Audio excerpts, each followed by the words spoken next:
Her hands were black with grease, sleeves rolled high as she cleaned the Apache's machine gun. No one looked twice, until a decorated pilot froze mid-step, eyes locked on the faded black and gold patch on her arm. In that moment, the room's laughter died and the whispers began. She worked in silence, the early morning light spilling through the high windows of the hangar. Zephyrin Thorne was always the first to arrive, her steps steady, her focus unshakable. The massive Apache gunship loomed before her, its 30mm chain gun stripped open, each part laid out with precision only years of practice could bring. Around her, life on the base was waking up, boots scuffing the concrete, voices trading careless jokes. She heard the remarks, the quiet chuckles about the invisible tech, but she never looked up.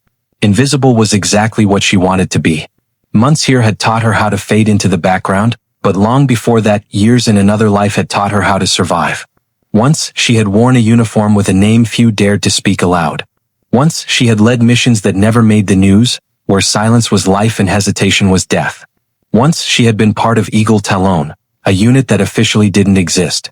And once, she had watched her entire team vanish into the smoke of an ambush that wasn't supposed to happen. They said she died that day. She let them. A group of pilots passed by, their boots loud on the hangar floor. None glanced her way, until one pair of eyes caught a flash of fabric on her upper sleeve. He slowed, frowning, his gaze sharpening. The patch was old, worn thin, black and gold with a design almost forgotten. His lips parted slightly as if trying to remember a dream that had haunted him for years. Is that real? His voice was low, but the words seemed to echo.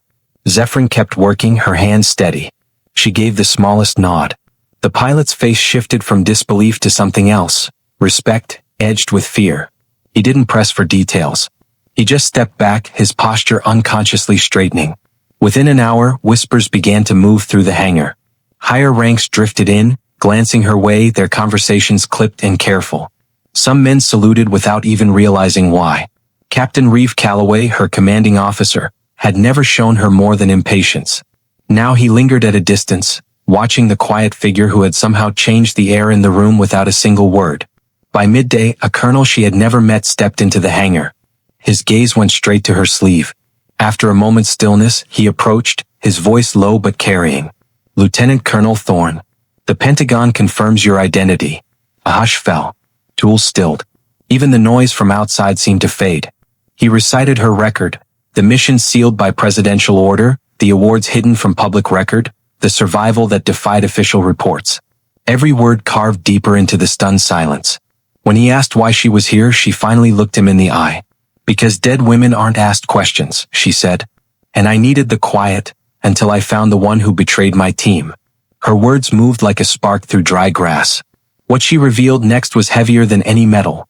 Months of tracking stolen intelligence, intercepted communications, and the name of the private force selling their military secrets. They were coming and they would not stop. Somewhere outside, alarms began to blare. The attack had begun sooner than expected. In the chaos that followed, Zephyrin did not shout or command in anger. She gave orders in a calm, unwavering voice, the kind that carried more weight than any rank could grant. Men and women who had once ignored her now moved at her word, securing defenses, readying aircraft. Before boarding the Apache, she handed the old black and gold patch to the pilot who had first recognized it. Keep it, she said quietly. It's not just a patch. It's a promise. The helicopter lifted into the dawn, its shadow cutting across the base below. Those watching knew they might never see her again, but none would forget the sight of a woman once overlooked, now flying into danger, carrying the mission her fallen brothers and sisters could no longer finish. Some heroes speak loudly. Others let their actions echo forever. Reflection for viewers. Some battles are fought in silence, far from recognition. Some of the bravest stand right beside us, unseen, until the day they choose to be seen. Where are you watching from? Share your thoughts in the comments, and subscribe to Still Tale for more untold stories of courage and quiet strength.